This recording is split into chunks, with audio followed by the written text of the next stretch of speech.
നമസ്കാരം. INDA എന്ന പ്രതിപക്ഷ മുന്നണിയിലെ പ്രധാന സഖ്യകക്ഷികളായ നാഷണൽ കോൺഫറൻസും PDPയും വെവ്വേറെ മത്സരിക്കാൻ തീരുമാനിച്ചിരിക്കുന്നു എന്നുള്ള റിപ്പോർട്ടുകളാണ് പുറത്തു വന്നിരിക്കുന്നത്. നാഷണൽ കോൺഫറൻസ് നേരത്തെ തന്നെ ഇങ്ങനെ ഒരു തീരുമാനം എടുത്തിരുന്നുവെങ്കിൽ PDP ഇന്നാണ് അവർ ഒറ്റയ്ക്ക് മത്സരിക്കുന്ന കാര്യം മാധ്യമങ്ങളോട് തുറന്നു പറഞ്ഞിരിക്കുന്നത്. INDA മുന്നണിയുടെ എല്ലാ യോഗങ്ങളിലും ഫറൂഖ് അബ്ദുള്ളയും മെഹബൂബ മുഫ്തിയും പങ്കെടുത്തിരുന്നു. പക്ഷേ ഇരുവരും തമ്മിലുള്ള തമ്മിൽ തല്ല് പരിഹരിക്കാൻ ആ സഖ്യത്തിലെ തലപ്പത്തുള്ള ആർക്കും തന്നെ സാധിച്ചിരുന്നില്ല. ഇത് സഖ്യത്തിന്റെ നേതൃതലം എത്രത്തോളം ദുർബലമാണ് എന്നതിന്റെ പ്രത്യക്ഷമായ ഒരു ഉദാഹരണം കൂടിയാണ്. എന്തായാലും ജമ്മു കാശ്മീരിൽ 5 ലോക്സഭാ സീറ്റുകളാണുള്ളത്. കഴിഞ്ഞ ലോക്സഭാ സീറ്റിൽ 3 സീറ്റിൽ നാഷണൽ കോൺഫറൻസും 2 സീറ്റിൽ BJPയുമാണ് വിജയിച്ചു കയറിയത്. ബാരാമുള്ള, ശ്രീനഗർ, അനന്ത്നാഗ് എന്നീ മണ്ഡലങ്ങളാണ് നാഷണൽ കോൺഫറൻസിനുള്ളത്. അതേസമയം ഉദ്ധംപൂരും ജമ്മുവും BJPയുടെ സിറ്റിംഗ് സീറ്റുകളാണ്.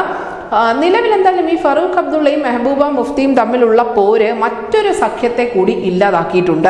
അത് Gupkar സഖ്യമാണ്.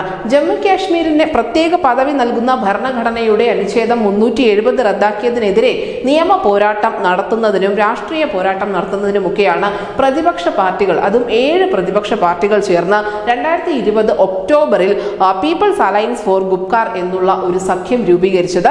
National Conference, PDP, CPM, CPI, Jammu Kashmir People's Conference, Jammu Kashmir People's Movement, Jammu Kashmir Awami Conference എന്നിവയായിരുന്നു ഈ ഗുപ്കാർ സഖ്യത്തിൽ ഉണ്ടായിരുന്നത്.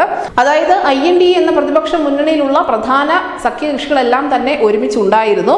2 പ്രധാന സഖ്യകക്ഷികൾ തമ്മിൽ ഇതിനിടയ്ക്ക് വടംവലി ഉണ്ടായതോടുകൂടിയാണ് ഈ ഗുപ്കാർ എന്നുള്ള സഖ്യം കൂടി പൊളിഞ്ഞിരിക്കുന്നത്. എന്തായാലും കോൺഗ്രസ് പാർട്ടി ഗുപ്കാർ സഖ്യത്തിൽ ഇല്ല എന്നുള്ളത് വളരെ ശ്രദ്ധേയമാണ്. ദേശീയ തലത്തിൽ കശ്മീർ വിഷയം ഉയർത്തിപ്പിടിക്കുന്ന കോൺഗ്രസിനെ ഒപ്പം കൂട്ടാൻ തങ്ങൾക്ക് സാധിച്ചില്ല എന്നുള്ളത് ഗുപ്കാറിന് ആദ്യം തന്നെ തിരിച്ചടി സമ്മാനിക്കുകയും ചെയ്തിരുന്നു. അങ്ങനെ ജമ്മു കാശ്മീരിലെ 2 സഖ്യമാണ് ഒറ്റ ദിവസം കൊണ്ട് തകർന്ന് തരിപ്പണമായിരിക്കുന്നത്. ഒന്ന്, ഈ ആർട്ടിക്കിൾ 370 പിൻവലിച്ചതിനെതിരെ രാഷ്ട്രീയ പോരാട്ടം നടത്താൻ രൂപീകരിച്ച ഗുപ്കാർ സഖ്യവും മറ്റൊന്ന് രാജ്യത്തെ ലോക്സഭാ തെരഞ്ഞെടുപ്പിൽ BJPയെ താഴെയിറക്കാൻ രൂപീകരിച്ച INDA എന്ന പ്രതിപക്ഷ മുന്നണിയും. News desk Malayalam.